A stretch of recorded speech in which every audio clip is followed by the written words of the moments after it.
বিশ্বকবি রবীন্দ্রনাথ ঠাকুরের ১৬৫তম জন্মবার্ষিকীতে গভীর শ্রদ্ধায় স্মরণ করেন প্রধানমন্ত্রী তারেক রহমান। নিজের ভেরিফাইড ফেসবুক স্ট্যাটাসে রবীন্দ্রনাথের অমর সৃষ্টি, মানবতাবাদী দর্শন এবং বিশ্ব শান্তির বার্তাকে নতুন করে তুলে ধরেন সরকার প্রধান। স্ট্যাটাসে প্রধানমন্ত্রী লেখেন, কাব্য, সঙ্গীত, ছোট গল্প, উপন্যাস, নাটক থেকে চিত্রকলার বিস্তৃত ভুবনে রবীন্দ্রনাথ মানুষের জয়গান গেয়েছেন।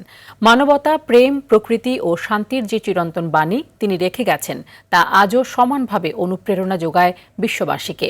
প্রধানমন্ত্রী আরও উল্লেখ করেন, গীতাঞ্জলির জন্য নোবেল জয়ের মাধ্যমে বিশ্ব সাহিত্যে বাংলা ভাষার মর্যাদা অনন্য উচ্চতায় পৌঁছে দেন রবীন্দ্রনাথ। বর্তমান বিশ্বে যুদ্ধ, সংঘাত ও বিভাজনের এই সময়ে রবীন্দ্রনাথের মানবিকতা, সহমর্মিতা ও বিশ্বশান্তির দর্শন আরও বেশি প্রাসঙ্গিক বলেও অভিমত প্রকাশ করেন প্রধানমন্ত্রী তারেক রহমান।